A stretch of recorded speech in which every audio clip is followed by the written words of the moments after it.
to, It's recording back there, we're all set. it'll start recording anytime? It's recorded already, so we're all set. Okay. So everybody's ready? Okay, it's about 7:06. Being 7:06, I would like to call this regularly scheduled meeting for the Marquette Township Board to order for Tuesday, August 20th, 2013. If you'd all please rise and join us in the Pledge of Allegiance. I pledge allegiance to the flag of the United States of America and to the republic for which it stands, one nation, under God, indivisible, with liberty and justice for all. Thank you. Clerk, retire roll call, please. Trustee LaRue? Here. Trustee Pompo? Here. Trustee Trescott? Here. Trustee Durant? Here. Treasurer Johnson? Here. Clerk Rattari is here, and Supervisor Lemata. Here. Staff present is Manager Gerard. The lead planner McCarthy was here.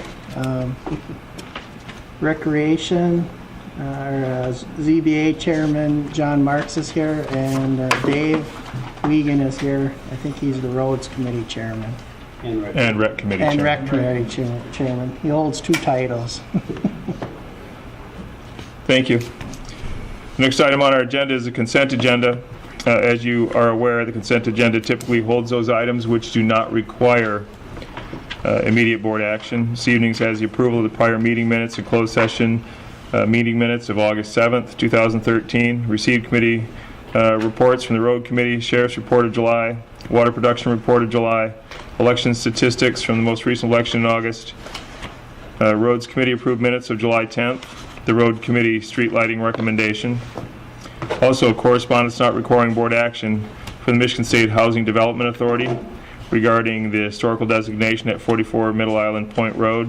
Correspondence from the County of Marquette regarding proposed text amendment, and an appreciation correspondence for our water department from AMCAB in a recent leak that they had. We also have bills payable this evening in the amount of $255,515.51. Any board member wishing to remove anything from the consent agenda for further review? Seeing none, I would entertain a motion to approve as presented. Support. Motion and support to approve the consent agenda. All those in favor? Aye. Those opposed? That motion passes. Thank you. The next item on the agenda is approval of the remainder of the agenda. Clerk Rattari. Just like to add, as for, under new business, as 10G, the memo from the fire chief, and I provided a handout for all the board members at the table here. It's just informing us that they're having that Chiefs Association meeting, and it just and they're going to have some adult beverages there. We just have to know and approve that they're going to have that. So our policy says that we don't have that on site unless the board approves that. So. Okay. Anyone else? Seeing none, I would entertain a motion to approve as amended. So moved. Second. Motion is second. All those in favor? Aye. Aye. Those opposed? Motion passes. Thank you. Next item on our agenda is public comment. Those members of the public wishing to address this board may do so at this time. Move fast. You'll be the very first one in the new facility. Gonna make sure the microphone. Mike Springer. Will you turn that microphone on? We don't have a stand for it yet, Mike, so that we can capture your voice. Should move it up. Move it up. Okay. Sounds like it's working. Move it up from off to mute. No, it says on, but the light's not on. Can you hear me? Yeah. Okay, so it's okay. Mike Springer, Eagles Nest Road. I would like to speak on 10B, which was recommended by the Planning Commission for the board to consider, and then also one other item that I would like to talk to you about at that time. Thanks, Mike.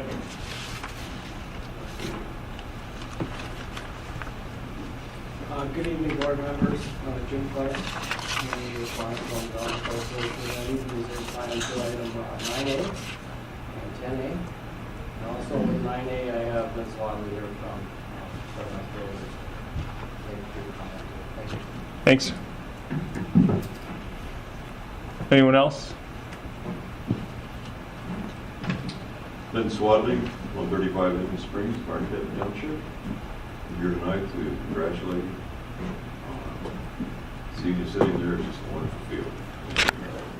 Really appreciate the trust and confidence you placed in our firm as the design builders, Sunrise Builders, and we're really happy to see that we saw this project to a very happy ending, and it's a beautiful facility. We're very proud of it, and just I'm really happy to see you guys sitting there in a new place, and congratulations.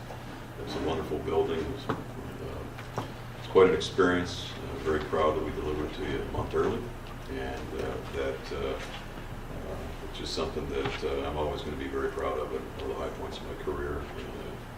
Thank you again, and commend you for the gift you folks have given to the community here in our township. Thank you. Thank you, Lynn. Anyone else wishing to make comment at this time? Seeing none, we'll close public comment and move to board member comment. Those members of the board wishing to make comment may do so at this time. Pete? Follow up on what Lynn said about the project, but it's also from a board standpoint, how smooth it was, cooperation between the contractors and the management of this township. How nice it was that you've seen some problems, you took care of it, so it was pretty darn nice. Thank you for putting your interest and our interest in getting it done well. Also, just a little thing over on Moran and Commerce. When you're coming up Moran, heading west to Commerce, be careful of pulling out because the car is coming from Commerce going north. There's a little curve in that road, and with the shrubberies are kind of high there, and I've seen at least 2 of them, almost some close calls, so just be careful. All right? Thanks, Pete. Dan? I just want to thank everybody that showed up for the Catch the Vision this weekend. It was a beautiful day. It was a lot of fun, and I want to personally thank Greg Britton for all the tireless work he spent the whole day out there doing, and I think he did an excellent job. Thank you. Clerk Katari? And to echo the previous 2 comments, Catch the Vision was great. I was there for a while. Everything was great. I wish a few more people would have came, but hopefully next year we can do that. The election went well last time. We're ending up, the school board will reimburse us for that election, so we're not going to get stuck with the tab for that. That's going to be a reimbursable election, and that's the only one we're going to have this year. So, and again, I echo Pete's comments about the new facility. It's great. We're having a few technical difficulties with the camera for the first meeting, so hopefully we get that worked out for down the road, but things are going well. Thanks, Randy. Attorney? I think on the vision, I was there on and off on Saturday, and that I enjoyed it and worked with Pete and the Lions there. So as they said, we could have had a few more people there. But the ones that were there had a great time. The music was great. Those that took the time to listen to it had a real good time in that. So the one thing I want to bring up from a treasurer's standpoint is summer taxes. September 14th is the due date that you want to pay. Otherwise, we have to add a few more dollars to it if you come in after the 14th and that. So start making your plans now, everybody. That's all. Diana? I just want to echo the board members and thank everybody for coming out for the Catch a Vision. It was nice, and the weather was beautiful, and the facility's great. Thanks. Lynn?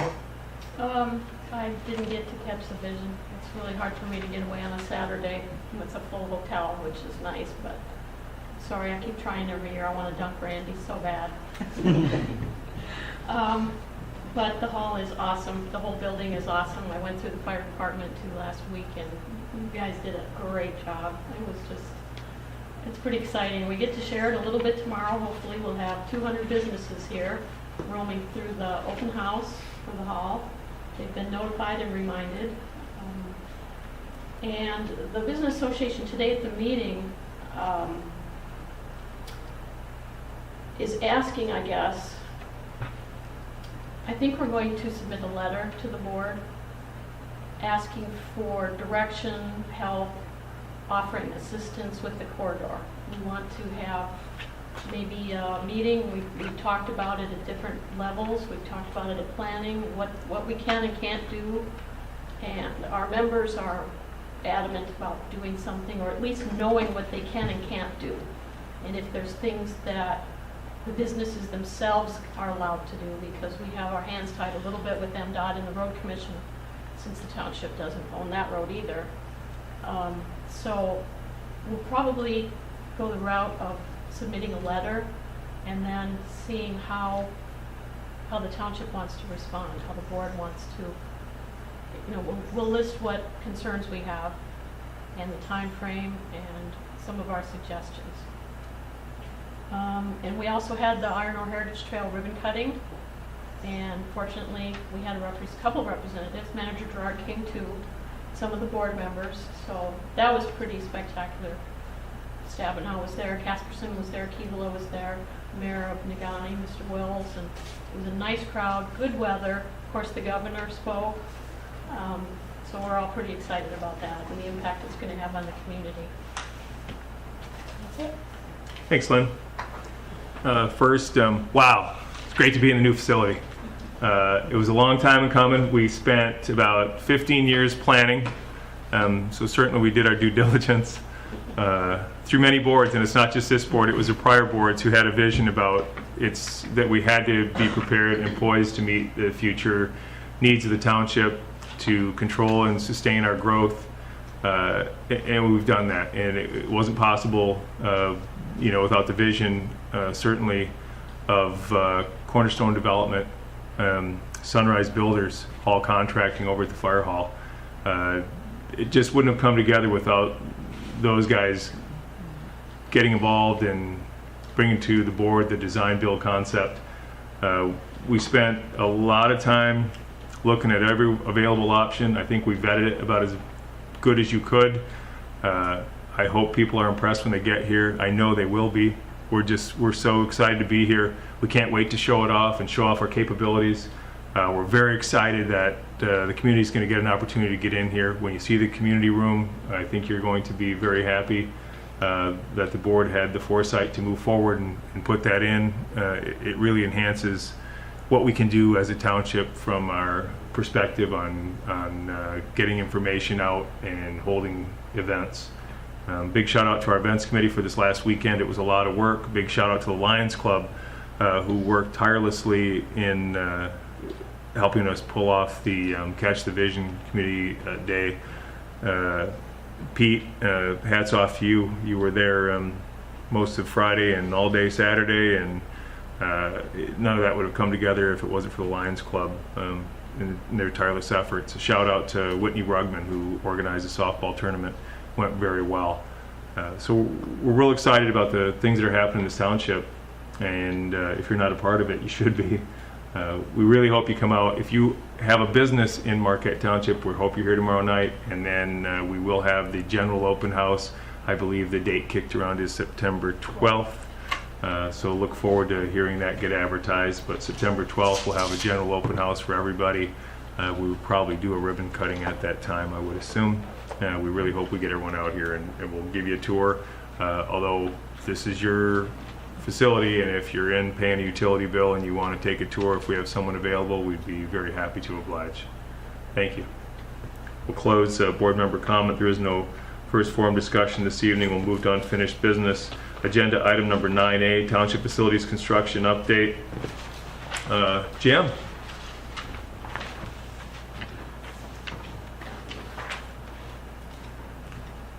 Fantastic. Sorry about that. Then turn it off. Thank you, board members. Just touch briefly, as you well know, you're occupying your facility. Before you moved in, Sunrise Builders had provided a project checklist documentation. It's definitely that microphone. Yeah. If you'd like, I can turn it off, or Do we have another clip mic that we can just sit on there? Will it work? I think if you just hold it. hold it. Okay. Close enough. Okay, thank you. provided a project closeout documentation checklist that provided a certificate of occupancy, final punch list items that the township manager had reviewed with both us and Sunrise Builders that he signed off on, and that has been given to the township manager, and I believe I gave you a copy the other day, Supervisor Romata. So everything worked really well. I don't know if Lynn has any additional comments on the Township facility, excuse me. He gave a great presentation. With regard to the fire hall, we still have one more project billing cycle.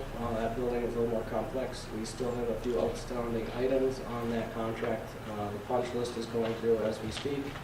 There was an item that you approved as a change item, which is the direct ventilation system for the apparatus bay.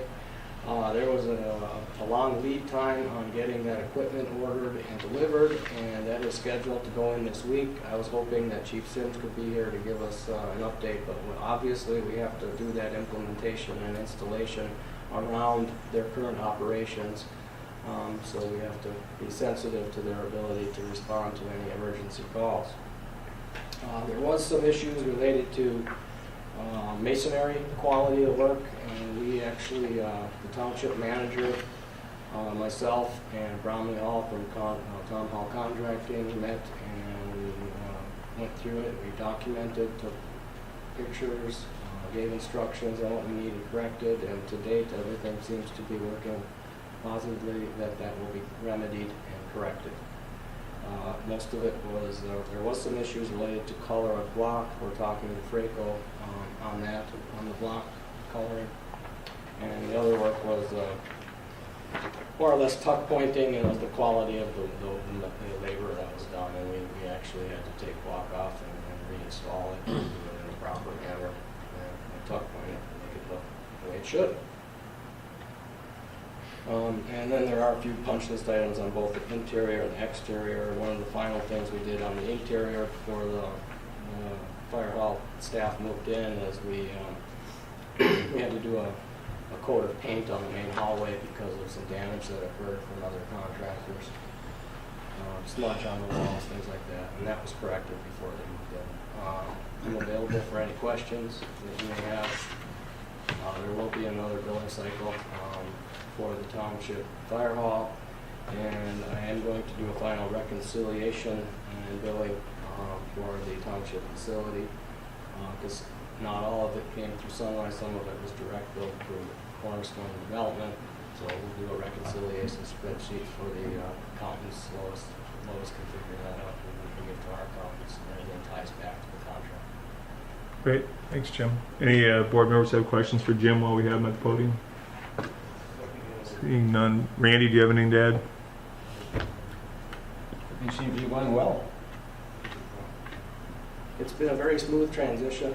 And, It has been. I guess one of the main reasons is Randy dedicated some time well beyond the normal 8 to 10 hour workday, and Jason McCarthy dedicated some significant time to getting the technology up and running, and so we could all be getting all the screens in place and the communication system. And I know 906 did a lot of due diligence in getting their stuff up and running, so you could be operating the day you moved in. So, thank you. Thanks, Jim. There's no other questions. The next item on our agenda is 9B, continued consideration of the draft Recreation Committee bylaws. If you recall, at the last meeting, we went through and made some revisions.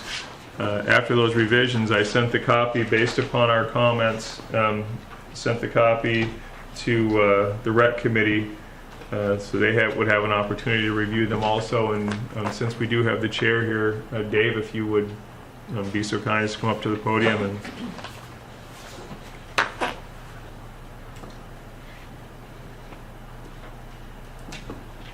the only significant comment was that you might want to add something in, not only to the Rec Committee bylaws, but to the rest of the bylaws about unexcused absences, some kind of guideline there. And we were discussing it tonight at the Rec Committee meeting, and I wonder if there's not something already in the board guidelines or the Planning Commission guidelines that might apply to that, so you don't have to do it all over again. Yeah, there is. Everything else was fine. It gave some clear indication on the communication that has to happen, and that's what we're looking for. Do you think that, you were part of the conversation when we had as we were talking about the updates to this, and did I capture from your perspective the things that had been discussed prior to? Yes. Okay. While you're there, the board, you've had the opportunity to review them. Did I capture what we had discussed? Are they in the format that we had agreed upon? Pete? The only thing we haven't, Dave did not bring up is about the manager appointing somebody. Remember that person? Yeah, it was just the mention of the manager or his designee. Right. But the good thing about it, it tells us how to operate, who to report to, what we are responsible for when the person gets on the committee. And there's lots of things that we're responsible for and have some input. And so I think it's very good. Any changes within the recreation department. And so we just, when you go on, you have to know that you've got some responsibilities. And that's why we talked about the absences, They know ahead of time that their commitment to this thing. So. Right. I guess I would ask the board, you heard the suggestion from the rec committee that something's included in these bylaws as well as probably the road committee bylaws, that unexcused absences could lead to removal from the committee. Is, somebody want to, is that agreeable? Do people want to see that in the bylaws for these committees, Ernie? I think if you look at it, someone that misses X number of meetings would be contacted and point blank asked, do you want to be part of it or not? If you don't want to be part of it, we'll remove you immediately. And that's something like this, so that you don't hang on and have an open spot or have a spot there and not have someone that's willing to serve in that too. So, Dennis? In case of a sickness or something like that, I think we could fill it temporary, we could fill it, come back and after the person is better, you could do it. Okay. It's Dave? something you might want to consider. Yeah, but from the committee's discussion tonight, it was more directly looking at unexcused absences, which don't occur very often, but it was to keep it out of the chance that it becomes personal. If there's something in the bylaws that defines a certain number of unexcused absences, and when something needs to be done, that takes it out of being personal and just puts it as a matter of fact. Okay. Lynn? It should also say then who they have to report to if it's the chair that they have to call, or somebody should designate who they call when they can't make it. Yeah. We do have several examples of unexcused absence language. We have some of the fire department policies that the DDA bylaws have language in it. So we can pull that language for you to take a look at. All right. We will, I was going to say let's get this thing approved and move forward, but let's get that addition in there. Everybody has a chance to review it before we approve it. We'll put it on the next agenda for adoption with those additions.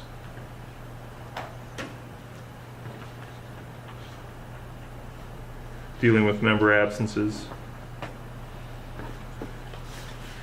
Thank you. Thanks for the comments, Dave. If there's nothing else on those, we will move to continued consideration overtime use options. This is really on the agenda as unfinished business. We discussed it at the last meeting. I thought that Manager Gerard had done a very thorough report and a recap for the board's edification on where we were spending the money on overtime. We certainly had an unusual circumstance with our assessor having to comply with going to get the level 3 certification as the requirements had changed with the state of Michigan, which, because we have to pay for her travel down on Sundays typically, it did amount to some significant overtime. I thought that he had done a great job, and as we move forward, it was, we'll have those discussions as we go into the budget. But I put it back on unfinished business because Manager Gerard asked if he could take a look at it in a little bit more in depth and maybe come back with some recommendations. And with that, I'll just turn it over to Randy. Yeah, I did go back and look at what the reports had indicated. And really, there are only two areas realistically that we could address that would have impact basically on the overtime. We really can't impact the call-out issues. Those are responding to grinder pumps, or responding to alarms, or responding to situations that we really don't know what's happening until somebody actually gets there. But the two areas that we do have some measure of control over, because we create them basically, is the first Wednesday rubbish drop-off, which accounted for about 8% of the overtime, and the other was staff activities outside of the normal workday that accounted for about another 8% of the overtime. So the way the first Wednesday trash drop-off is being done is going to be a subject of discussion that the board's going to have now that we've changed locations and we've got that piece of property that will no longer be in our ownership. How are we going to accommodate that? And what fashion is it going to be done? So that's going to be a discussion that's going to have to come up in your 2014 budget discussions going forward. There's been discussion about changing the hours, changing how it's staffed, who staffs it, those kinds of things, which are all viable discussion points. But again, you're only talking about 60 hours a year in terms of the overtime. The second was the staff after hours. The majority of that is during budget sessions for staff that are here after hours in the budget sessions. Mainly your staff accountant, basically, who's here to answer questions for you, and staff from various departments that are here to testify on behalf of their budget requests for the board. That accounted for about 63 hours, I believe it was, of overtime over the course of that year, as well as the staff time for covering meetings, the recreation meetings, the planning meetings, things such as that. So there are mechanisms that you can do to address those, but again, you're talking about a relatively small part of the overtime that may end up costing you more money in the long run to address, depending on how it's done. So I would suggest that we defer that discussion until we get into the 2014 budget and decide basically where the board wants to go for 2014 with those two items in particular. Okay. Any questions for Manager Gerard? I think it's a good time to do it. All right. Thanks, Randy.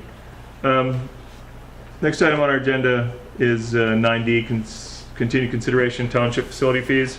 This is something that the board has asked Manager Gerard to look into to see where we can go with a new community center. Some of the talks that we have discussed already is about alcohol use being approved as long as they follow the requirements for the insurance company. And Randy has made some recommendations, including he put some rental rates in here that would be open for discussion for the board. Randy, do you want to comment? Yeah, and first of all, I apologize, this was not in your board packet. I was out of town last Thursday and Friday, and I was unable to connect. We were working through 906 technology, so I was unable to transmit anything to the board. And then this weekend, with the move and everything else opening up on Monday this last week, kind of put me behind schedule. So I did drop it on your desk earlier, just before the board meeting. I'm not asking for a board action this evening. What I'm simply doing is providing you some additional information. We did, since your last meeting, we did receive 2 additional contracts that other entities utilize. One is very substantial, and the other is relatively brief, but they have been submitted to legal counsel. And what I'm asking Roger to do for your next meeting is to combine those and to add to them anything that he thinks we need to address in a rental agreement, so you'll have something in your hand to take a look at in terms of going forward, basically establishing the rules of using the facilities. I did look at the prior information that we had with what the other areas, other rental entities in the areas are charging, and what their fee structures are. And I think it's reasonable. We had talked at the last meeting that I had calculated what our actual cost would be of having somebody set up, take down, be available for plowing during the winter times, things such as that. Came out to just under $100. So what I'm proposing is for use by residents that the facility charge be $100, and that you require a staff person to be present at $10 an hour, flat rate, to make sure that if anything happens during the course of the event going on, we have somebody physically here to take care of it, so there's no damage to the building, there's no issues that don't go unresolved or unreported or unknown to us, basically, as a result of something that may occur. For non-residents, I think it's fair to add $50 to that. and have the fee for a non-resident use be $150. Again, with the same requirement that you have a staff member. The variable there is going to be whether or not the function, since the board is allowing alcohol use, whether or not the function is going to have alcohol. You know that these are all brand new facilities, and anytime you introduce alcohol into a function, the tone of the function changes, let me put it that way, and damage may occur. So I think it's reasonable that we have a security deposit that is a higher dollar value, just in case there are issues that arise from the use of alcohol that we need to address. It's a refundable, I'm proposing a refundable deposit. If nothing occurs, they get the money back. If it does, we have that as a retainer basically to address any issues that may come forward. One of the bigger issues I think that the board needs to address is who's going to use it and how is it going to be used. We are already swamped with telephone calls, as you would imagine, and they run the gamut from I want to have a bridal shower or a birthday party to we want to utilize your facilities to do interventions of some sort in the social services area. I think we need to take into consideration the safety and security of the buildings. We've had a lot of recent incidents, not necessarily here luckily, but in other parts of this state as well as other states where some of those kinds of activities have led to some fairly violent reactions. So I think we need to be at least cognizant of those things as we go forward in determining and defining what appropriate uses for this facility for our community center would be. So, that being said, I think there is still some discussion that needs to occur. Roger can help us with that in his review of the two fairly substantial agreements that we have cover some of those issues. But ultimately, the decision this board's going to have to make is that decision specifically in terms of what are the appropriate uses of our community center going to be. Thanks, Randy. Randy, I have one quick question in regards to, I know that the fee structure that you proposed at $100 and $150 for a four-hour block seems to be considerably less than, for example, Negaunee Township Hall. And I just wondered, I know you're just covering costs, or you're trying to get as close to covering costs as possible. And if that was your logic behind it, when you compare it to like Negaunee Township Hall was $400 a day. I suppose it's a day, so if we did ours at 4-hour blocks, that'd be okay, non-resident $400 a day. Okay. And that's why I based it on a 4-hour block, basically. Because a lot of the functions that people are going to be talking about are going to be 4 hours or less. They're not going to be all day. And realistically, what I tried to do was to not put us above or below, somewhere right in the ballpark, basically, to what the facilities are. I mean, not singling out Negaunee Township at all, but those of you that have been at Negaunee Township, it's a basketball court, basically. It's a hardwood floor. It's a gymnasium. At the Negaunee Township Hall, and that's not what we have. We have a pretty civilized facility, basically. So, keeping those things into consideration, I tried to keep on kind of an equal basis, recognizing what the facilities are that we have versus what some of the other folks are looking at.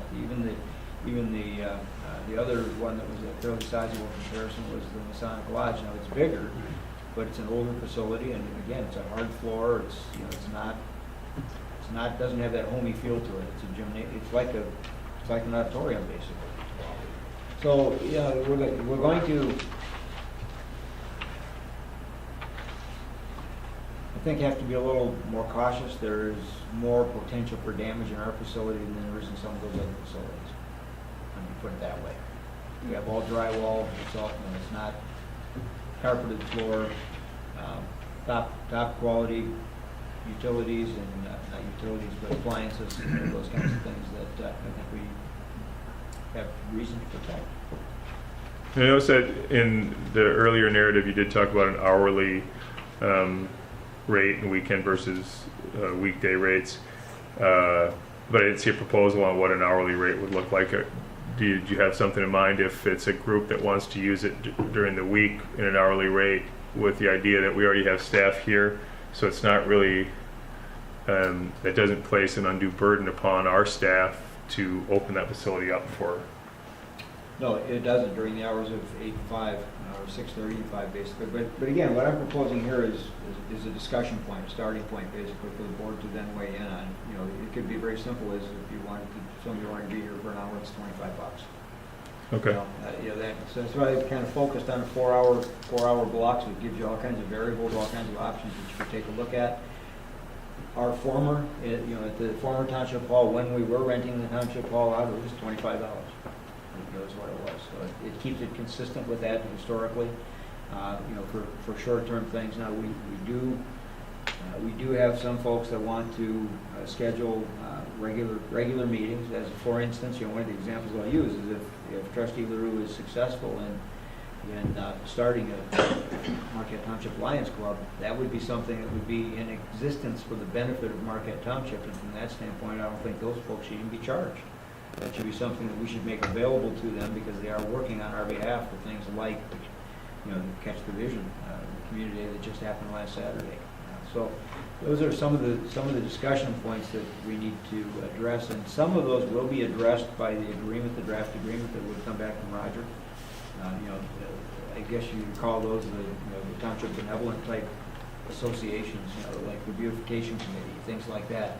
They would be able to use our conference rooms or that facility for an event, basically fundraising for beautification, let's say, without charge. If the board doesn't object, I did have a conversation with Jim Clark earlier, and Jim's actually got some thoughts on this as well.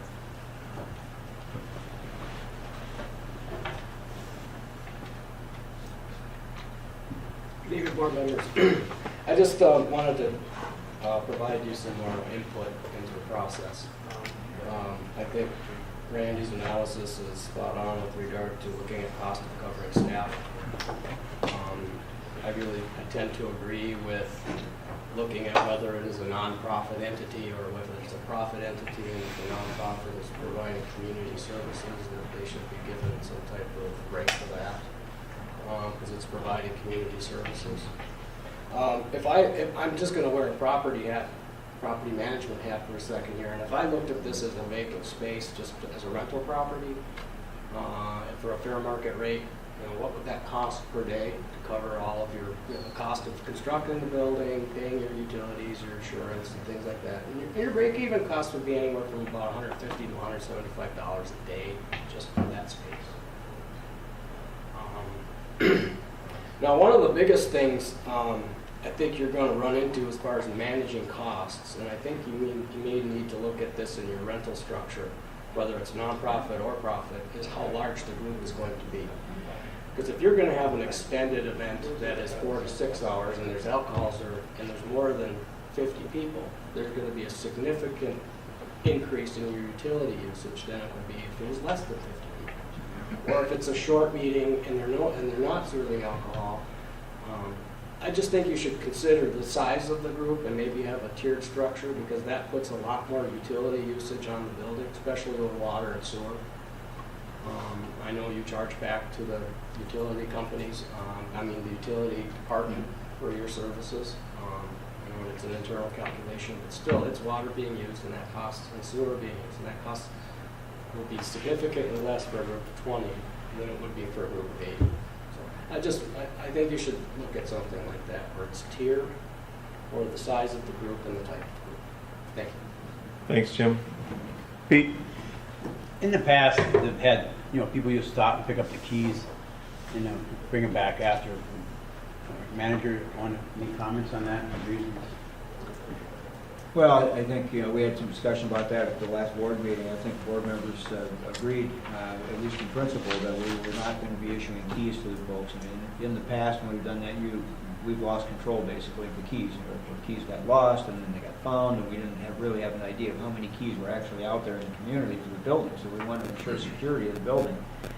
So we do have a different keying structure in place in this facility than we did in the last facility. So we have a much tighter control of the keys. And from that standpoint, we wanted to, my recommendation and my preference would be to have our staff be responsible for opening and closing the building. We know it's done, and we know who the responsible party is at that point, and we know exactly the status of the keys. Without a statement. I just Anyone want else? to point that out, Dennis, because people are asking, different. Right. Well, Jim raises a very valid point. If you'll recall in my communication to you at the last time, I indicated that did not include the cost of utilities, because that was it's very seasonally as well, in terms of snow plowing and things such as that, what our actual cost for an event may be. I mean, it could be in the middle of the winter, somebody could have to plow 2 or 3 times during a couple of hour event, as opposed to not having to plow, another time. So there are some significant variables in there. But again, we're talking about something that the residents of the community have already paid for and are paying to maintain and paying to operate. So, that I took that into consideration in what my proposal starting point for discussion was.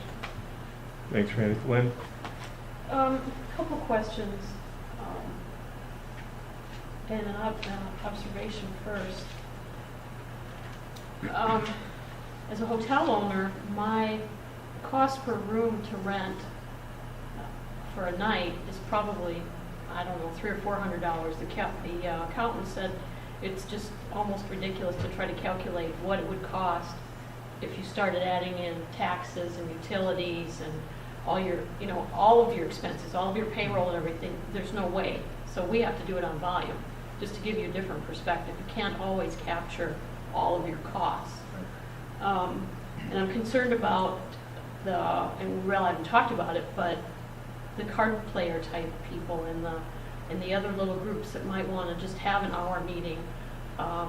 Obviously, if it's anything that has to do with the township, like even the ad hoc committee we did for the sign ordinance, we'd be allowed to use it because it's, like you said, for the benefit of the township. But 2 questions then. Do we have the wherewithal, being a public entity, to rent this out, to discriminate, if you want to use that word, against anybody who we feel might not be appropriate?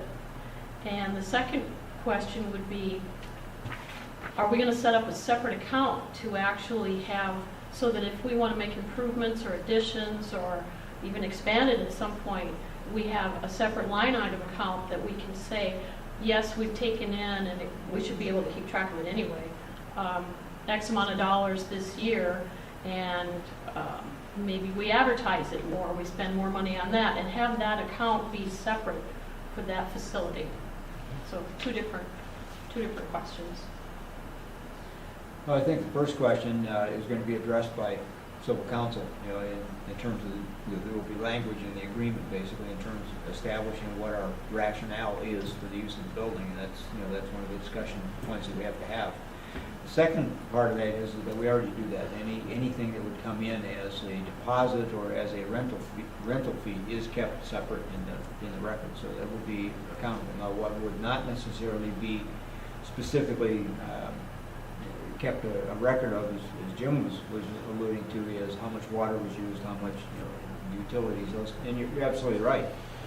Unless you have a separate meter that you can read prior to and read after for utility, water, sewer, electricity, all of that separately metered, there's not really a way that you can actually calculate that. It depends on temperature, it depends on a variety of things. Whether the heat's on, whether the air conditioning's on, all kinds of things. So, basically what we're looking at is establishing an initial point, basically, for a review every year. I mean, to take a look at it every year. How do we think this works for us this year going into the next year?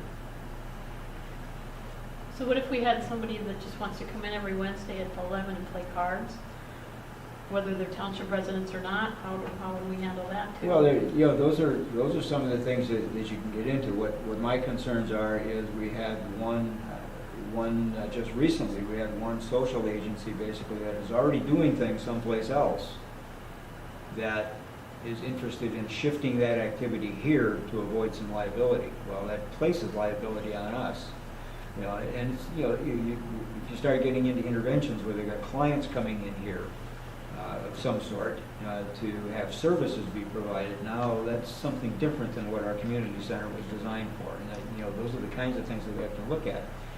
Extending that further, those are the kinds of events basically that likely could turn violent.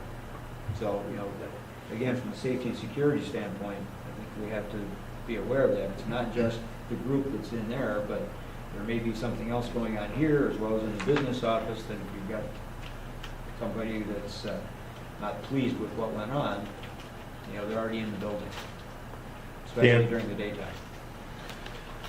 Well, I consider a community room as just that, a community room. I don't see it as an intervention room where we would have interventions and stuff handled. To me, if, for instance, the senior center in Marquette itself, if the seniors meet for 2 hours or whatever during the day for exercise or for luncheon or whatever, I always envision as long as it's open, as long as it's during the day, I don't see why we would charge myself, but. So from that aspect, because we always wanted to have a senior center out here, and I think that's a perfect, and I think that was the envision of the community center, as well as a hall rental for wedding receptions or wedding showers or bridal showers or baby showers, whatever. And I think that was always what it was. I don't think we ever really intended it to be into a open thing for anybody to come in, like for the intervention things and stuff like that. It was basically set up for the community, and that's why it's called a community center, basically for the community of the township. And like I said, as long as somebody's here during the day, I don't really see a reason why we would be charging anybody, because it's open anyway. So Good points. Clerk Bachari? Yeah, I agree with all the points that were spoken before me.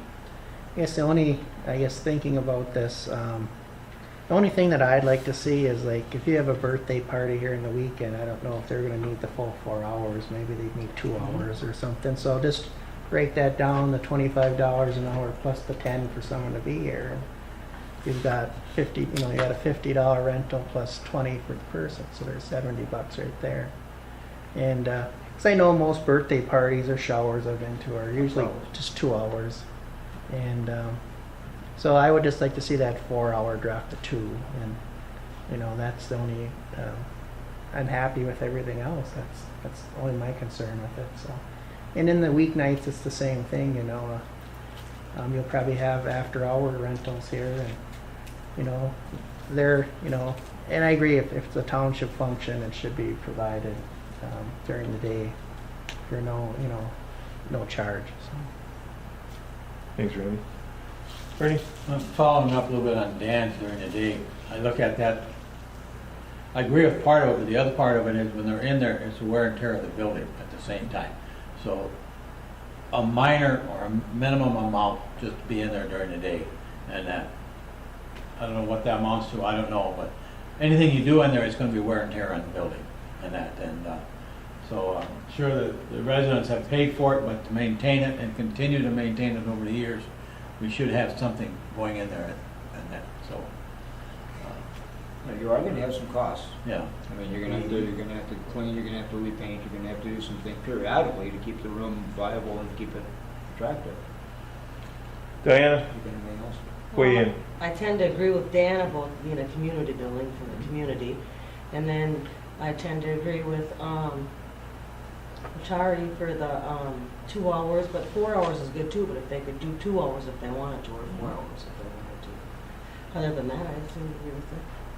Okay. Dan? Just one other thing, I know that we were talking about the fact that if, for instance, the Lions Club do rent or want to use our building at night, I don't have a problem with the not charging the hourly rate, but we still have, whoever it is, we're still going to have somebody here, so I think we have to have the $10 per person. I mean, maybe we won't charge them the rent part of it, but we will have to charge that $10 per hour, just to have somebody here to open it up and close it up. Okay. Unless it's peak. I think, I think it's a lot of good points. I think what it comes down to is it's about board philosophy. What's our philosophy about the community center? Why did we build a community center? We talked a lot about connecting with the folks, creating some events. We want to have what we kept hearing over and over from the people is a community gathering place, a sense of place. That's where the concept came from. And so I think we have to be cognizant of the fact that we've got it. We've got a place, right? We built it. We heard what they said and we made it happen. And I think, that's really cool. But we also don't want to price it, to where people aren't using it. I think that it is, Lynn brings up a good point. Can we discriminate against someone? Certainly we can if it's something that isn't appropriate for our community. Somebody wants to do I'll let your imaginations take that where it goes, but somebody wants to do an activity that, as a board, we don't feel is appropriate for our community. Can we discriminate against that? Certainly we can. If it's not appropriate, it's our building and it's an image that we project. Dan's right in that it's a community center. It's about a sense of community, and that's what we're trying to create. So I think we want to, civic organizations, absolutely. If we can accommodate them during the week and they want to do luncheons here, I just don't think we have much of a cost there. There's some wear and tear on it, but there's going to be wear and tear. We built it so it'll have wear and tear on it. Part of that's just going to be out of the general fund. I mean, I really think that we have to establish what our philosophy is moving forward, and then as we create our rules for using it, maybe we should just be doing it as baby steps. We're going to have to figure out how we're going to do it. We can always change it as we go forward. But let's set something and set some rates. I love the hourly idea. I mean, people want to use it for an hour. I want to come in for an hour. Can we do it for $25? Sure, why not? I mean, $25 for an hour to come and hold a brief meeting here or a lunch meeting of a group. I think if we post an hourly rate, we still do the block rate. Somebody wants it for a wedding reception. Okay, you want it for the entire day, it's going to cost you $300 if you're a non-township resident. If you're a township resident, it's $200. I like that idea. They're right. Randy's right. They're paying for it, and they have paid for it for us to establish it. Let's give them a discount, but we also we have to recoup some of our costs. So I look at our rental fees and I compare it to what the other ones were, and it seems very inexpensive to me, but I think that's kind of this board's philosophy. Yes, we kind of all talked about it, that we want it to be used. We didn't build it and like, oh, we don't want anyone to ruin it, so let's not rent it. We want it to be rented. I want it to be rented every day, every night, every weekend. I love to see community groups. I love to see this big active community that's, oh, do you hear what's going on at the community center this weekend? That's what we wanted to build it for, so that people start to have that sense of neighborhood and sense of place, and they rally around the community center. And I think we can do that if we do it right. So we don't have to rush into it, although the phone's ringing off the hook. I know they come in, they go, can we start renting that yet? I'm like, no, well, let's get into the building first. And like I said, we're here a month early, thank you, Lynn. But that isn't, it also created some issues where we weren't quite ready for it yet. We're hoping October. I think that we can shoot for October. Maybe we can come up with some fees, but Randy, you've heard the feedback from the board. I'd love to see what Roger has for us in way of a rental agreement, approved by council, and then what you come up with us from that hourly rate standpoint. From that standpoint, the rental agreement is going to establish most of those rules and regulations for the use, basically, and then it comes down to a question about, how do you want to charge it? I don't have any issue at all with an hourly rate, none at all. And that's why I use that 4-hour block. It's easily dividable. That $100 and $175 is easily dividable by anything, whether you want to go 2 hour, 1 hour, whatever. Can we? Jim has a valid point too. There needs to be some consideration of, is this 8 people that want to sit around the table and play bridge, or is it 47 people that want to come and utilize the DVD player and this, that, and the other thing, and cook lunch, that kind of thing. So maybe there is some tiered aspect of this that needs to come into it as well. Okay, Pete. We might want to do as part of our budget agreement that we evaluate it. Find out where we've been every year. We evaluate how it's going, what expenses have we occurred during the year, and then that puts it on that we have to look at, just like all the other activities that we have. To look at all the committees and that we evaluate. Well, let's put this on and evaluate every year. It would be an annual. You should do an annual review, right? To assess costs and benefits. Ernie. Looking at the 4 possibilities here, and I go down to the last one on alcohol, and we're talking something like October sometime before we even start. Right. I would like to have people think about, let's hold off on the alcohol for a few more months till we get our feet wet with the community as it is, and then make sure we got everything set before we go out and advertise, bring alcohol coming in and that too. So we're covered, aren't we? Well, we are and we aren't. I mean, you assume some liability. So basically, what you will see is you'll see that almost all of the rental agreements that provide for the use of alcohol have some fairly stringent requirements for licensing. You have to have a license. You have to present it when you're renting. liability needs to be addressed.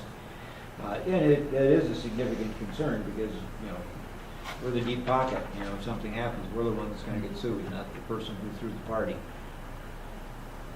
Okay. Dennis? Lynn? One more thing for you to put in your notebooks. When we were looking for a place for the Heritage Trail to have our meetings, and we checked around, my facility was one of them. And I just charged $45 for the whole day from when we're open from 8 to 10:30. And so they can come in and decorate, a 1 or 2 hour party's nice, but you need an hour to clean up and an hour to decorate. But that usually includes coffee. The $45 includes coffee, water pitchers if it's a meeting, dry erase board, that kind of thing, TV, and we usually provide muffins or cookies or something like that too for someone. And we're looking at somewhere between like 5 or 10 people and 20, somewhere in there is usually the type of venue that we have. And it was the same pretty much for our meetings for the Heritage Trail or at the Country Inn, and they charge $35. We're there an hour and a half, so I don't know if the agreement was just for that hour and a half or if that's a block. But they also provide coffee and water and cookies every time. So that's what we would be competing with if you want to go with the business part of it. I see us as having a little different venue because it is more of a community center. But maybe the way we qualify it would be if you're having or holding an event, that would be something that would fall into the rental part. And if it's not an event, if it's just a meeting or card playing or something like that, then we don't charge, especially if it's during the day. Maybe that's, in a couple hours. So you're talking about like a drop-in center, basically? Yeah, and that would kind of go along with what Dennis was thinking as far as people being able to come in and use it. Now that's Township people. That's more similar to Lost Creek.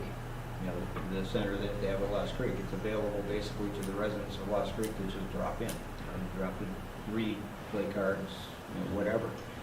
So that is the community center concept. It's it's sort of the community center do that.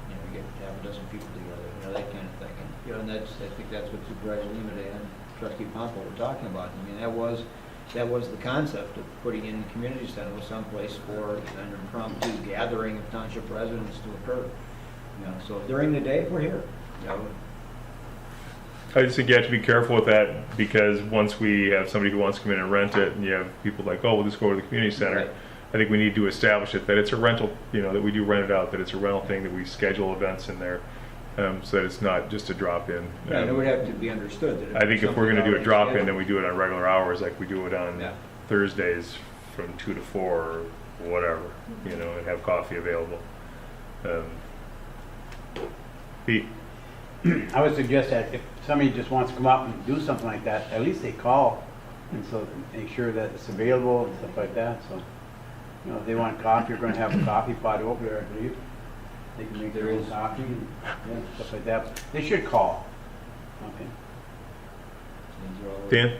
Well, and again, I agree, but it's also, like I said, it's open basically for free for the day, but you should book it because we still have to,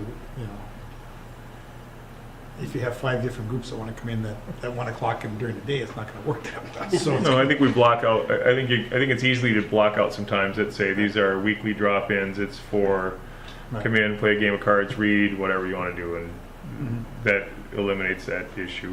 And then if somebody came in and said they absolutely needed it at that time, we have time to post it and say the normal Thursday drop-in is closed due to a private event. Yeah, and realistically, one of the ways to control that is that you have to come in through the business office, that end of the building isn't generally unlocked. You come in through the business office, is it available? Either it is or it isn't, and then you let them in.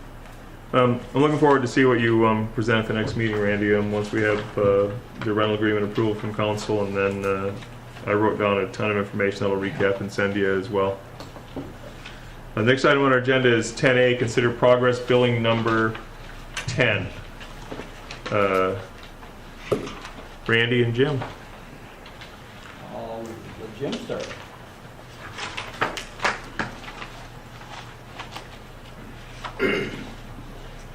First of all, I just wanted to, find out if the Township Hall, this is the majority of the final building. We have to do a minor final reconciliation. There may be a minor amount that we need to collect additional funds for. I do have the final building from Sunrise. I do have the final punch list sign off, the occupancy permit. And with regard to the fire hall, I believe we are, give me 1 second, I'll pull my documents. We're about 94% built, so we still have one more building. Again, there's some outstanding items that are being installed. The direct vent system is, There's still a lot of feedback coming out there, Mike. the direct vent system for the fire hall is being installed. We are going to hold some money. We've been talking at our last progress meeting with Town Hall Contracting and with Randy. We were looking at an issue about there might be some, there was some hydraulic fluids that leaked into the parking lot on the fire hall. About a scissor lift that was brought in to do some high masonry work, and that oil leaked into the blacktop, and it might compromise its long-term integrity. So we're going to hold money into an escrow account. We're working through with the Township Legal Counsel. Those monies will be held and protect the township. So if that blacktop needs to be milled off and a new layer put on to replace that damaged area, the funds will be there, so the township's not at risk. That is a warranty issue as well. Other than that, the majority of the work is built, and it's here for you to approve. Any question? Bernie? I have one question. I'm looking at the payment here. Yeah. There's no retention, 5% retention here. No, not on the township hall. The township manager received the occupancy permit and took possession of the property, so there's no more retention. Even because it's the last payment, there's still no retention on that then? Correct. When you took possession and you signed off on the punch list, now you still have a warranty, and Lynn can speak to that if you have questions related to that. You still have the builder's warranty for the year, but all the work was completed to code and passed all the inspections and passed the internal controls, and when Jason and Randy did all their walkthrough and inspections. So the retention dollars that we've been retaining, is it part of this last payment then? Correct. On the township hall only. Okay. There's still full retention on the fire hall. Anyone else? Seeing none, I would entertain a motion to approve the progress billing payment number 10. I'll make a motion that we approve the $441,634.85. We have motion and support.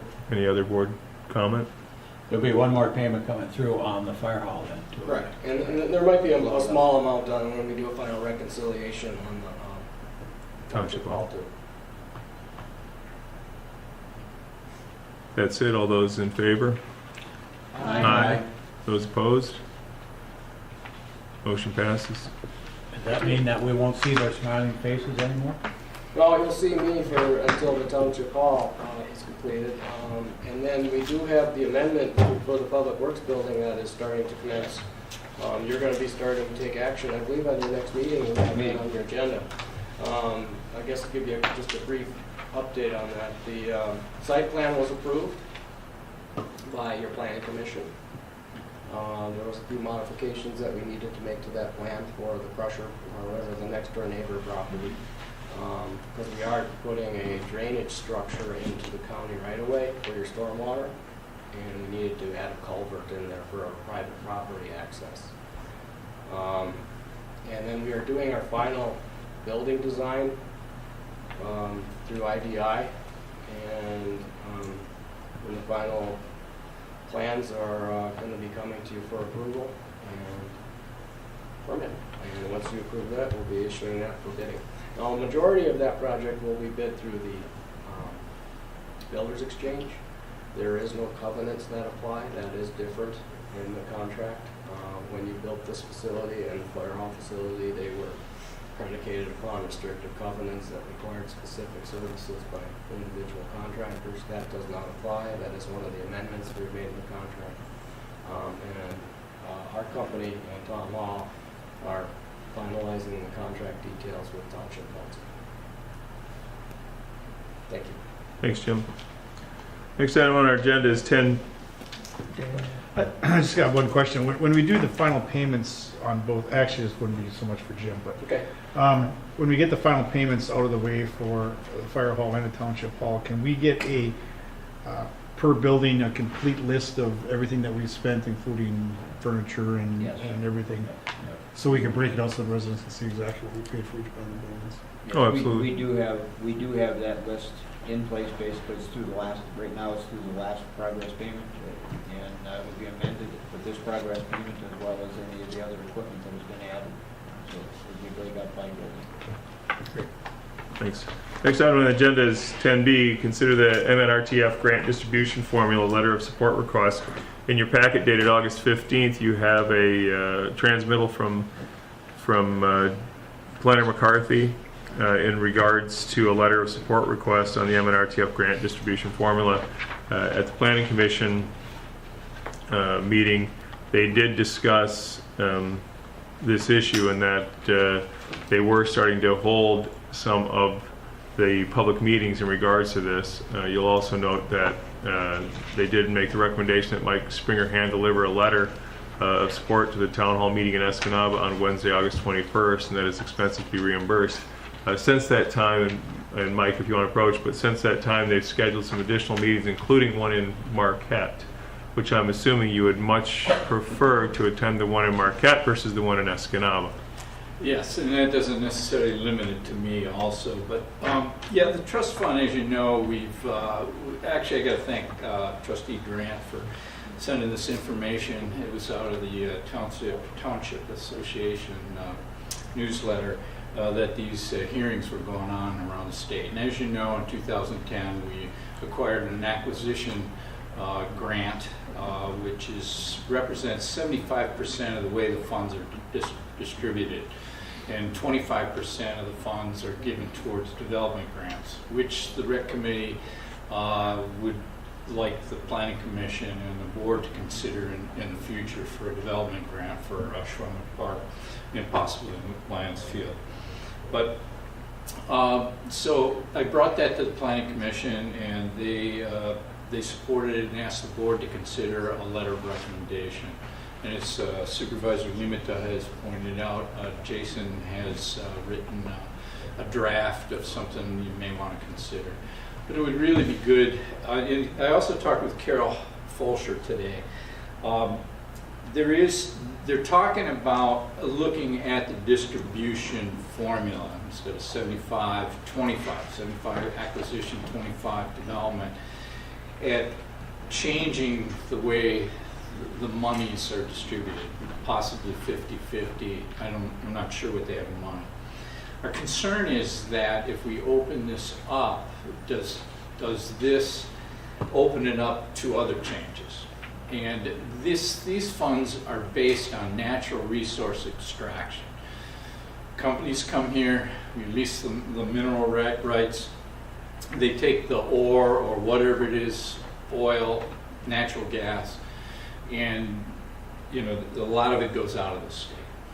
So what this fund was established to do was to compensate for natural resources. In other words, we're going to remove some of our natural resources, but this fund is going to allow us to protect other natural resources. And the concept is very good. It's been working for years. It's been very helpful. I know, at least in my mind, I'm not sure if our community would have been able to afford to purchase the property, which is now going to be a trailhead, if it wasn't for that grant. So in talking with Carol Fulsher, because certainly the Iron Ore Heritage Trail works with these funds even more so than municipalities do, she felt that it really needs to stay at its current level, especially if that's going to be opened up. So at this point, I'm asking that the township support a letter of support that either myself or a board member would deliver tomorrow. It's tomorrow night at 7 p.m. and it is in the city, in Marquette City Chamber. So I'm hoping that I would entertain, or at some point you would entertain a decision to support keeping the funding at the current levels and support the grant. So I think what we're looking for is a motion from the board to support or actually have Planner McCarthy to provide a letter for you to deliver to the hearing in support that we continue to fund the MNRTF funds as we have in the past. The distribution formula as it stands. Okay. That's pretty much there. I'd like to make that motion. Support. Motion and support. Questions for Mike or other comment? Did you say Jason had started to draft a letter? Or? I'm not sure. I did look at your packet and I took some stuff out of it. I'm not sure what you have. He did have a letter that he sent to me. He also mentioned that it would be based on what the board decided tonight. So Jason can put it together. I mean, he gave a really good recap in the packet of what's going on in that the Natural Resources Committee Chair Representative Andrea LaFontaine is starting the discussions about the future of the funding or the distribution. And his recommendation was to consider supporting a letter that would encourage policymakers to hold the funding level and distribution levels at their current state. perfect. Yes, that's the memo that I read as well. Okay. So yeah, that would. He does have a draft letter, basically what it needed is whatever the board action is tonight needs to be included in that letter, Okay. and then it's ready to go. Pete? So Jason's going to develop the letter and Mike's going to deliver it? Mike will hand deliver I'm willing it to if do he's. that at the board's discretion. We would love to have you represent us there. Thank you. I mean, you were such an integral part of the grant money that we got in order to expand Schwemmwood Park. You understand the inner workings of the MNRTF better than anybody in the township. We couldn't get a better representative for Marquette Township than to have you represent us. Thank you. And it's a Mike. real important grant, and as I mentioned, we want to look to this fund for future projects. One other item that the Planning Commission asked me just to bring to the board for your consideration, and actually, it's an awareness thing. And if I may, I can wait till public comment or continue on. It's okay. I would like to give Mike the latitude. I know what he's going to go, and he actually had sent me an email on it. I didn't include it into your packet just because I didn't have a place to put it in at this point. But if you want to comment on it, go ahead, and we'll put it into a future packet. Dennis, Go ahead. you have a motion on the floor? Yes. Oh, we still have a motion? Yes, point of order, we had a motion, Yeah. so. First, let us take care of this, and then we'll allow you to comment on that. And the motion will be direct staff to provide a letter of support for the MNRTF grant distribution at current levels. Is that okay? Do we want to say anything that our representative? And have Mike Springer represent us at the, Well, I don't want to name Okay. individuals, but, Just say a and representative. have a representative deliver it to the, And what I Public would hearing. do, sorry. at the public hearing, yeah. Is that minimal, Lynn? Yeah, that's good. And what I would do is I read that on behalf of Marquette Township Board. Right. Exactly. right. And I hope it's okay if just as an individual, I can just make some comments as well. Absolutely. And I will, and I'll indicate to them I'm commenting as an individual that has. Absolutely. You'll be acting on our behalf. Yeah, you're actually representing the township board as a planning commission member. Right. So we have motion and a second. All those in favor? Aye. Those opposed? That motion passes. Thank you. This is going to help us in the future.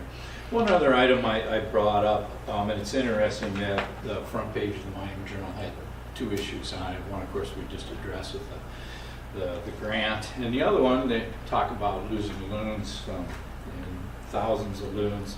And it kind of ties into something that I brought up at the Planning Commission. I want to read a paragraph out of our master plan, page 26. This is our newly adopted plan from 2013. One paragraph in there says, Marquette Township shoreline along Lake Superior totals approximately 11 miles. The shoreline exists as a major attraction for local residents and tourists and helps to form the overall character and the attractiveness of the community. Lake Superior is certainly one of the most important environmental features in the township, given its overall impact on the township's history, economy, development, and character.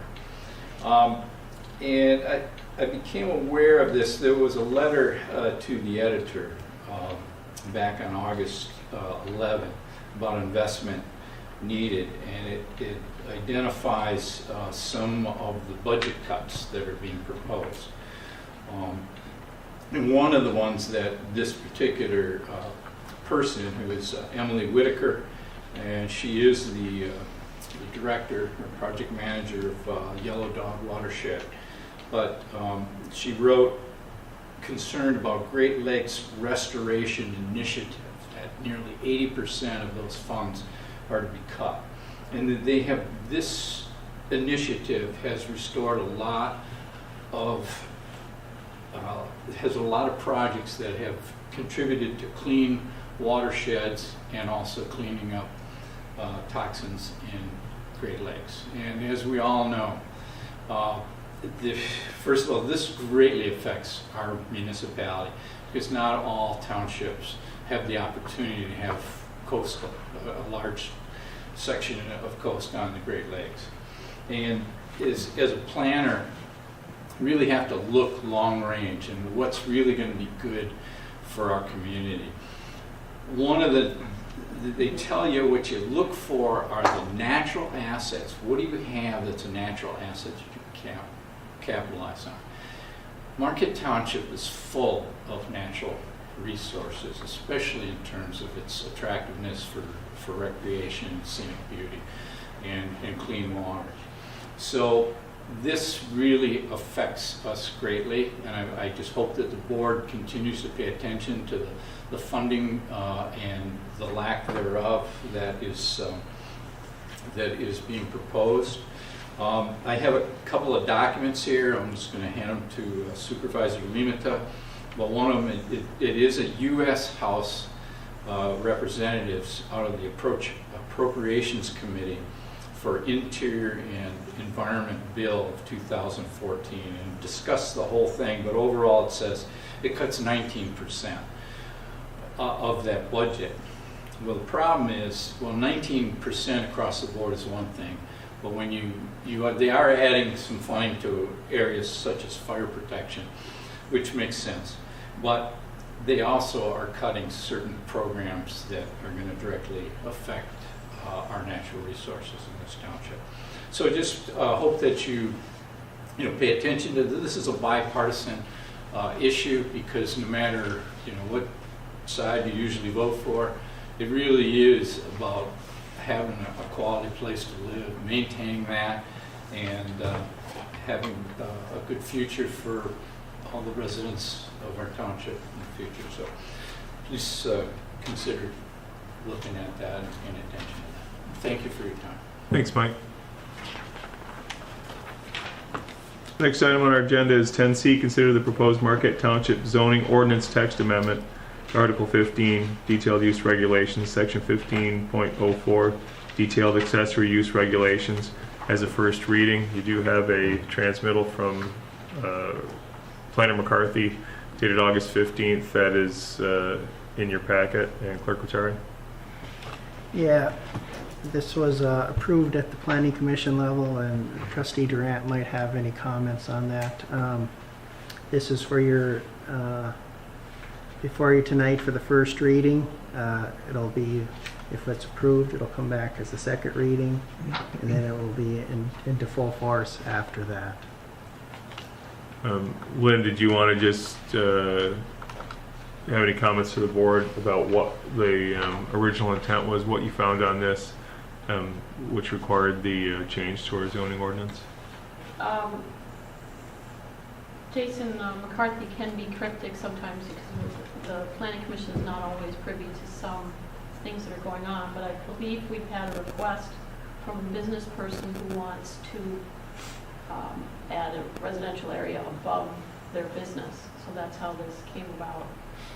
And we figured not to exceed 50% was reasonable. I'm sure Manager Gerard can add. Mandy? If Jason asked if he needed to be here tonight to speak to this, and I told him he really didn't. It's fairly straightforward. We've had several discussions through the budget process as well as with some of the projects that have been coming on about expanding our ability to have residential dwelling units and basically vertical development as opposed to horizontal development. There has been a request, Trustee Durant is correct, there has been a request here in the township for a business that already has an existing space above it to convert that space to a residential unit. Now, that is something that we've been attempting to do here in the township in several areas, and you will see in one of the notable developments that's recently been advertised that we do have that designed into that project. It's a 3-story with the housing units on the upper level. We don't currently have that in our zoning ordinance, so the request is that our zoning ordinance be amended to allow that as an accessory use in general business, provided, as Trustee Durant indicated, it does not exceed 50% of the total floor space.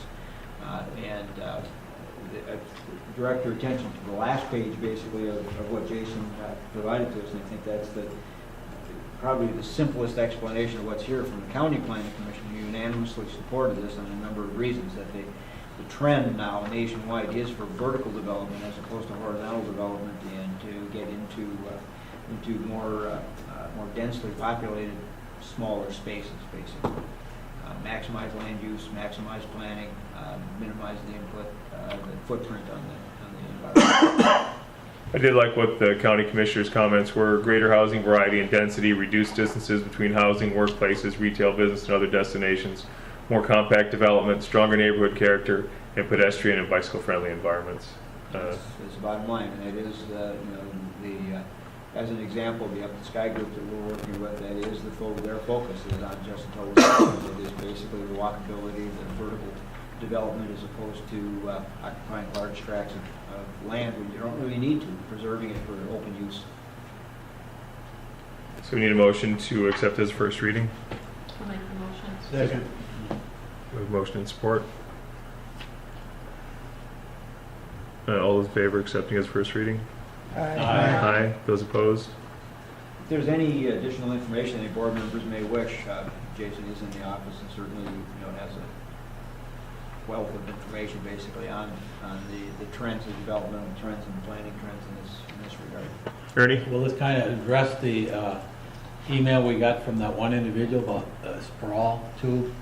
The one that came today? Yeah, I by did keeping respond, it condensed in that. I did respond to him basically, and realistically, yes, it does. And Yeah. it's, what the Planning Commission has been working on, and what we've all been looking at over the last few years, is how do we continue our growth basically without spreading on all of our available property and preserving scenic preservation, scenic view sheds, things such as that. This is one of the ways to do that, is to designate specific developments more vertical as opposed to horizontal, which, in all honesty, is going to create some other issues for you, because as you continue to go vertical, the fire department's aerial is not going to be as effective, so we're going to be looking at potentially, some changes there as we go forward. So I mean, but it all basically works towards what everybody is looking at, and that is more compact, densely populated areas that people walk to, that they live above where they work, those kinds of things, as opposed to relying on automobiles as much. So nothing else. We will move to agenda item number 10D, consider the upset report. We do have in your packet a transmittal from the Upper Peninsula Substance Enforcement Team dated August 13th to the Township Clerk. Basically is a request for the Township to consider providing them with some funding. They gave a detailed breakdown of the arrests that they made and the drugs that they took off the street. I know that Treasurer Johnson has been an outspoken supporter of upset and for us to provide funding, and I will turn that over to you, Manager Gerard, on your recommendation. Well, this is a report that you get every year, and the request is the same. The upset enforcement team basically is It's a combined, for those of you who may not be familiar with it, it's a combined unit, local police, county sheriff, state police, FBI, DEA. It's a combined unit basically that's sole purpose is to intervene in the drug trafficking basically that's going on and to protect the communities from the impacts of the drug trade. Historically, we have not supported the upset. It's discussed every year in the budget process, but with other competing interests, we have not supported them in the past. Not indicating that it's not worthwhile, not indicating that it's not a program that the township supports. In fact, you do support it. Part of the tax money that goes to the sheriff's department that comes out of the township goes towards their portion of the upset, as well as our deputy. Our deputy is involved. Deputies, our 1.5 deputies are involved in this aspect as well from an enforcement standpoint. And we have had occasions of the need for these services in the township, and it's continuing. So, again, I would suggest that this be deferred to your budget discussions that you take a look at, and I'll be making a recommendation in the budget. Ernie? I will bring it up again at budget session like I have in the last 2 years. As you, if the board would like to provide direction, if you want to have that discussion, this would be a good time to do it even before, as Randy's preparing his budget. If you want to provide the direction that you wish to support funding, he would have at least have the heads up as he's putting his budget together that he should be looking for a mechanism to do so. All I would need is a consensus from the board that this is something you might wish to fund. One question, I'm not sure if Manager Gerard can answer it. Some of the funding and the direction of the, I'm trying to think what it's called. I'm not going to ask the question until I can remember. The lab part of it was changed. Crime lab? Yeah. I think they had letters to go with the lab thing. Yes. But anyway, some of that was changed and their funding was suspended and they had to move it downstate, and I don't know if they brought it back. And I'm kind of wondering how that fits into this. If this is, in other words, if we give them some money, is that going to help the lab too, is really what I'm looking for. I doubt that this would impact the crime lab issue. The crime lab issue is a much bigger issue, basically. The crime lab is operated by the Michigan State Police that would deal with all crimes, not just, these folks deal just with drug interdiction and those types of crimes, more from an enforcement standpoint than from a determination standpoint like the crime lab did. The crime lab basically processes the evidence that these folks would So capture. they would still use They the would crime still lab. use the crime lab, but to my knowledge, it is not local. I think there's a very rudimentary crime lab that's here, but it's not anywhere near what it was in the past, and most of the activity takes place outside of the area. Pete? I'd be in favor of this because I worked with the upset. I rented rooms to them, and they do a great job. And it is a problem in our neighborhood, if we want to admit it or not. Our patrol, as far as our sheriff's department, they're taking care of, our roads and that. But most time they're in the big box stores, and they're not touching this. Very seldom they get involved in this unless they're called in on it. But these people do work very hard, and sometimes it's very dangerous. And I think we should support some of it. So that's what I would suggest during talking about the budget. I'd be in favor of supporting it at some point. How much, I don't know. Pete and Ernie support it. Anyone else feel strongly one way or another? Yes, I think we need to talk about contributing. Diana? I agree with Pete. I don't know how much to contribute, Put but together we a definitely proposal. could. It is a, That's a majority. Okay. We will move on in that case and look forward to your recommendations, Manager Gerard. Next item on the agenda is 10E, Budget Amendment number 2013-10. Clerk Rattari. Present to the board tonight, Budget Amendment 2013-10. Highlight of that is going to be basically the end of the buildings, facilities, but authorization is requested to increase the revenue and expenditures in the general and fire funds to accommodate progress billing number 10 and various smaller items such as signs, podium, AV, audiovisual labor, and supplies in the fire hall furniture. And I will move that, and it'll be in the minutes as always. Support. Good motion and support. Board member questions or comments? This will probably be the last time for the Township Hall we have to tap this out.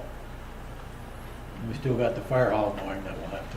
Yeah, you know, and realistically, the fire hall is not, what remains in the fire hall is not a large portion of the project. Basically, it's finalizing items. Probably the largest single item is the installation, which I believe is going on right now. Is that completed, Dan, or is it still going on, the exhaust? It hasn't started yet. Okay, so that needs to be installed.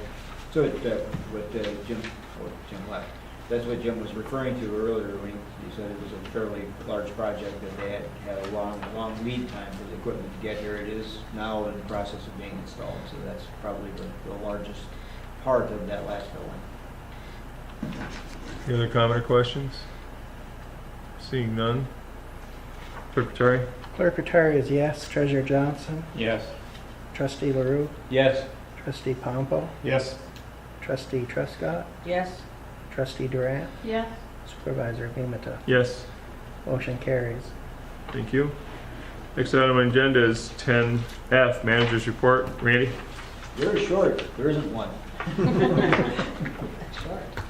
Hasn't done anything. Again, I was out of town most of the last week, and when I got back into town, I was totally consumed with relocating to this building, so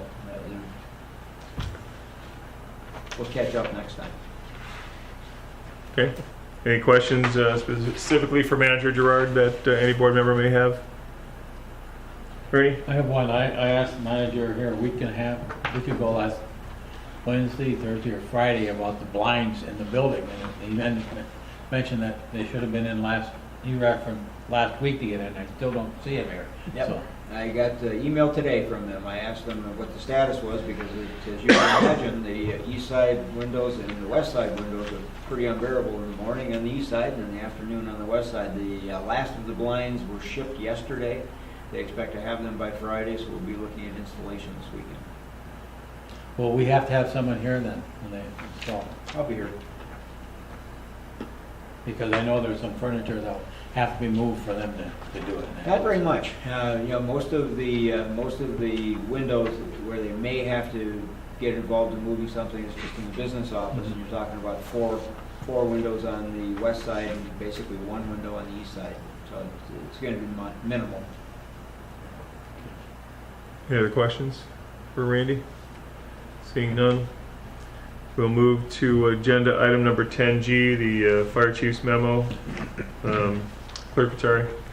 Yeah, today I got this memo, I think it was yesterday or today, and the manager directed we take it to the board and just basically approve that this is going to happen. The chief and I did have discussion about this last week, and so I knew it was coming to the board. However, the first event, as you read, is going on right now. Is the UP firefighters, and basically I had reminded the chief that when this issue came to the board last year, the board approved the use for the UP firefighters, and I didn't see a reason that you wouldn't this year, so I advised him to go forward with it today as a change to the policy, basically, that's in place. But for the UP chiefs, which is coming up in September, the board, that has not occurred as yet. We are covered insurance-wise, so it's not an issue, but it is a variance from the existing policy. But last year you viewed it as a special event. Right.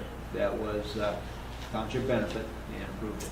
Do we need a motion of approval from the board, or is it more of an informational nature? At this point, I would say it's more of an informational nature that the board would authorize suspension of the policy for this event and for the chief's event.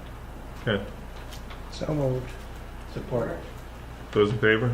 Aye. Those opposed? That motion passes.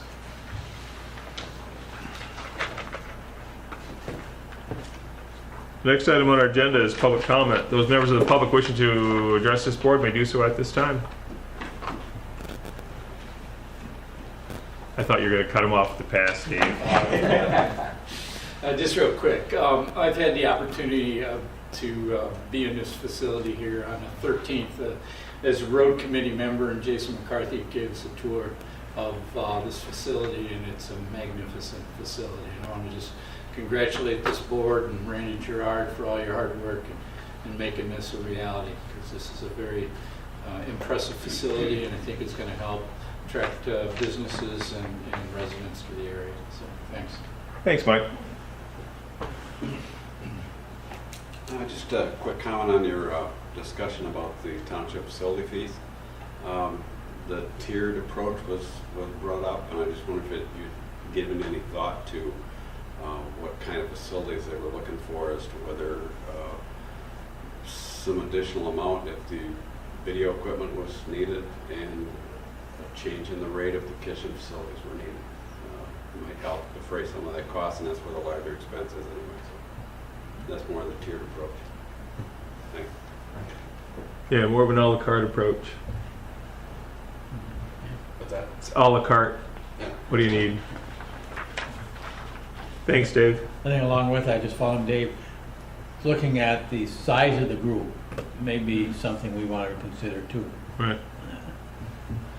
But I'm hoping that many of these, one of the agreements that we have gets into excruciating detail. I hope we don't have to get that detailed, but I'm hoping that the agreement will lay a lot of this out, answer a lot of these questions. Thanks. If there's no other public comment, we'll close public comment, move to additional comments from board members. Anyone wishing to make comment? Dan? Just for an FYI, as of Saturday, I'm sure everybody would be thrilled to know the clock is now operational, so it is now working. Is it on time? And on time. And it's on time. Pete? Just to answer some of the people who have been asking about lighting, the road committee has done a study of the thing. They've got recommendations to the board. It's in the packet under consent agenda. I should have pulled it out and talked about it. We've got recommendations about putting lights, how many lights they are, and Manager Gerard will be giving us cost figures to the board, and then we can do something with it. But, we've been telling them we've been working on it, but we have been working on it, and we're coming to recommendations to the board, so with cost figures and stuff like that. So where the lights are, how many intersections don't have lights, dead end streets that don't have them, curves, hills, stuff like that. So that'll be forthcoming. Thanks, Pete. Just to follow up on that, have we given the charge to the planning commission to look at the our lighting policy? No. I think we probably should. We can, I'll put it on the next agenda for if you want to send a formal recommendation. We can look at the recommendations that they came forward, and then we can move that forward. Ernie? I have a couple of things. In the consent agenda, there was a letter from the Michigan State House Development Authority. It talked about a house or a cottage on Middle Island Point that's now in the National Register of Historical Places. I don't have any idea what that's all about. I'm reading the letter. I've never seen it, never been out there, so it's something brand new to me, and it's going to be interesting to see how that's all going to progress into the future now, too. So. About a year or so ago, I got a request from someone who wanted to nominate that, and all they needed was basically a approval from me to allow them to move it forward, which I did. And this is the culmination of their efforts to get that listed on the Register of Historic Places. Is it something that we should keep track of within the township? And anything we talk about is that we have these places that are in a national historical record here. So I don't know if it's beneficial to the township or not, but it's there. Maybe we might want to get a picture of it and put it in the crier, maybe. Yeah, do that too.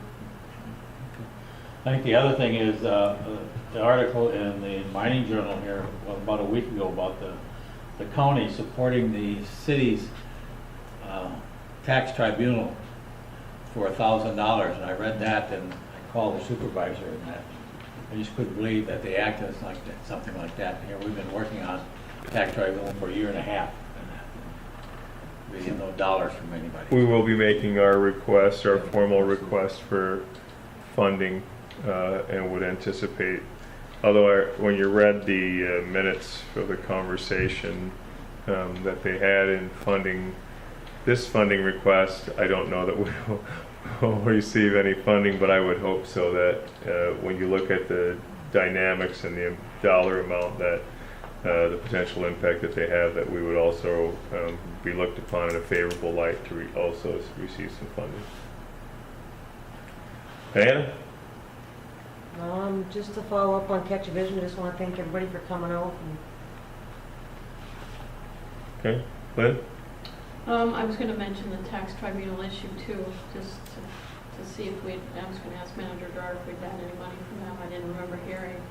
I also noticed, I think it was tonight's paper, it said, there was an article about the Board of Light and Power kind of holding back on their 8.5% increase, and at the very end, I think it said something about if you live in the city and you have a $100 bill, it's going to go up to $105 or something like that. If you live outside the city, and they gave a higher rate.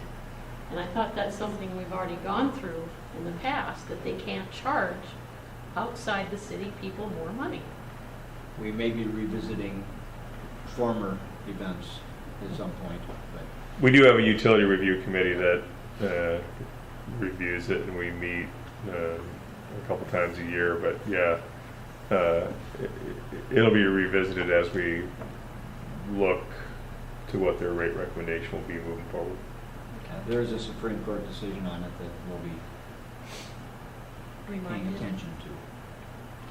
I just want to give you a quick update too. I had my planning packet over. I didn't think I had it with me. We did talk about the lighting ordinance a little bit, but I'm sure it'll be on the agenda again. We just kind of touched on it a little bit. And we talked about truck driving and our master plan and what to do with that road that looks like the Forestville Road that we're going to put through, and how we can work on that, change it. The MNRTF public hearing came up, and then Mike mentioned about the Great Lakes shoreline.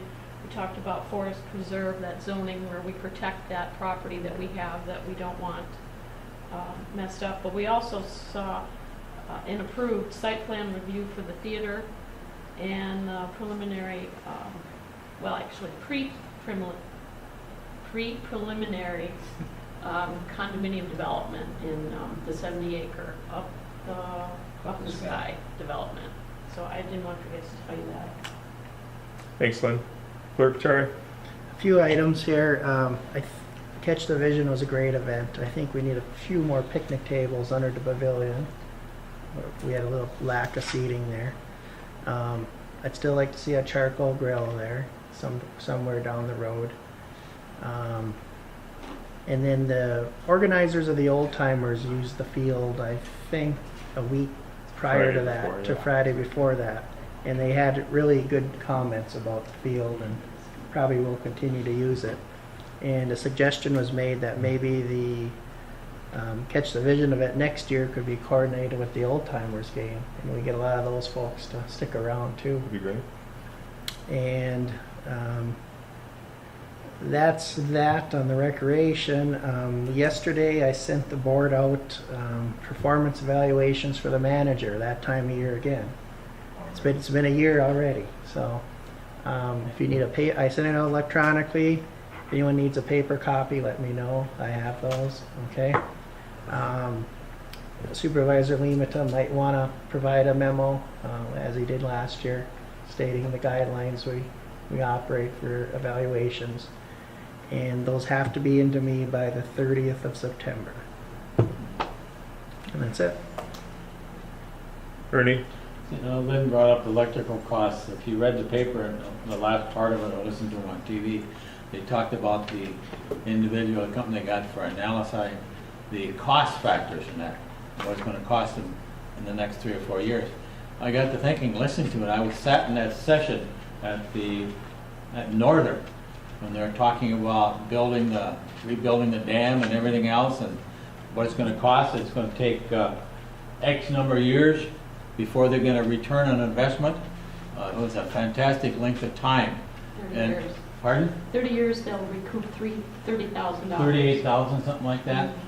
In that point in time, I got to thinking, why didn't they do all this at the time?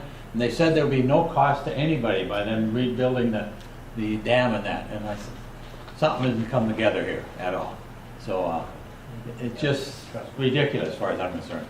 The current Right. discussion is revolving around infrastructure improvements, which may be targeted specifically to the Supreme Court decision that we referenced earlier. A couple comments I have, Catch a Vision event, if you were there or you weren't there, and you'd like to weigh in on it, we're always trying to figure out how to make it more family friendly, how to get more people involved. If you have any suggestions, please let us know. We'll have a recap meeting with the events committee, talk about what went well, what didn't go so well. We're always looking for ideas. We were a little bit disappointed with the children's events. We had the slide, but we didn't have the bounce house. The guy who brought it said he thought it was loaded up and it wasn't, so he shorted us on that event, which was really unfortunate because we want to have more activities for children, not less. I don't know that he will be used in the future based upon this year's event. Big shout out to the Marquete Township team, which I sponsored, who won the tournament. Got their picture posted on the plaque. It is sitting up on the front desk when you come in. To your left, make sure you take a look at it. This was the second annual event, and we saw a lot of great ball, and the team that they beat in the championship game was Select Realty, and it was on a score of 2-1, so it was a very close ball game. A lot of fun was had by all. Again, if you've got some recommendations for us, we'd love to hear them because we'd really like to make it as community friendly as possible. If there's other events we can add in that would draw you in, let us know. We did change it, and we were competing against Children's Day at the UP State Fair this year, which was different for us, but it was done around some other scheduling. We'll probably be back in earlier August for next year and moving forward. But again, any suggestions you have, we'd love to hear them. You will get more information out in regards to the general public open house coming in September. We really hope you come out and take a look at the new facilities. As a board, we're very proud of how they turned out. We think that our contractors did a fantastic job, and we can't wait to show them off. This is, after all, your house. Come on in and let us show you around. I think you'll be amazed at how we've poised ourselves to be able to meet the needs of the township for many decades in advance, and we'll let some other board in the future talk about it for 15 years on how to go about replacing us at some point. Manager Gerard. I realize that it's kind of out of place here, but just a quick comment to follow up on what Trustee LaRue mentioned earlier. The location, new location of the fire department on Commerce Drive is a significant impact on this side of the roadway. If you hear the siren go off, be aware that firefighters are headed for the hall and that equipment will be moving, so use extreme caution. We are in the process of trying to get the speed limit changed there. I don't know that we would be successful simply by traffic volume, but vehicle operators, please be aware that if you hear that siren, try and avoid the area if you can, and if not, be very cautious. If that's nothing else. One quick follow-up on that. We really need to get that corner, those pussy willows and everything on that corner cut back, because when we made our first response there, that is a tough corner. If you're in a car coming through on Moran, it's really hard to see that. We have been in contact with the road commission that's in there right away to take care of it. It's also a wetland, which creates a little bit more. So if you own a weed whacker and it gets out of control on the corner, just saying. Horrible accident. Terrible accident. I would entertain a motion to adjourn. So moved. Support. All those in favor? Aye. This meeting is over. Thank you.